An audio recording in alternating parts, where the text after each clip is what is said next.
Labas, kviečiu prisijungti prie YouTube kanalo, ten rasit papildomas žinutės.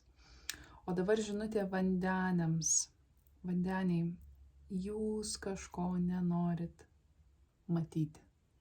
Kažko nenorit savo pripažinti.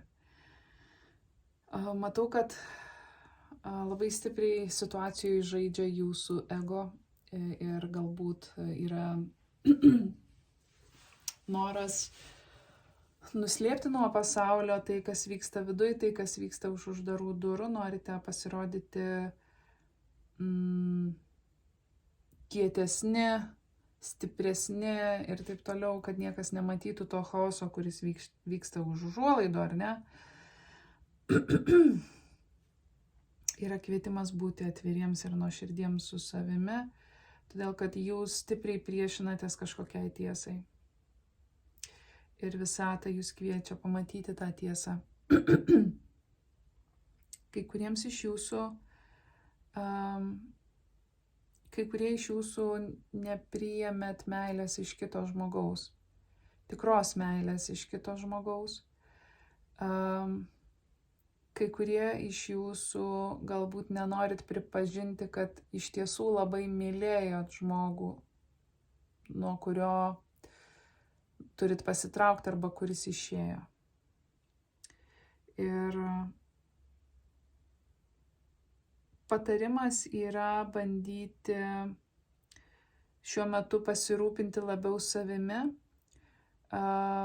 leisti visatai pasirūpinti procesais, neforsuoti, nebėgti, nesistengti sukontroliuoti situacijos, tiesiog leiskit viskam būti taip, kaip yra. Jeigu tai yra santuoka, kurioje yra iškilusi krizė, gali būti, kad nelabai norit matyti kitos pusės pozicijos. Nelabai norit matyti, kad kitas žmogus visgi myli jūs, visgi bando, ar ne?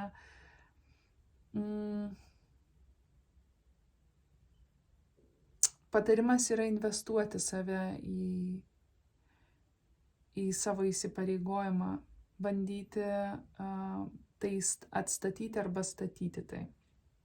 Kai kuriems patarimas yra pasitraukti nuo vandens ženklo ir investuoti į ugnies ženklą.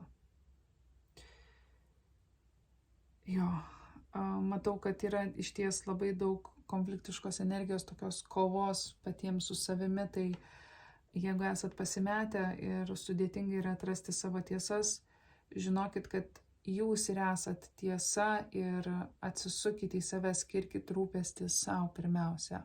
Tada ateis visi kiti atsakymai. Ramybės, balanso, ate.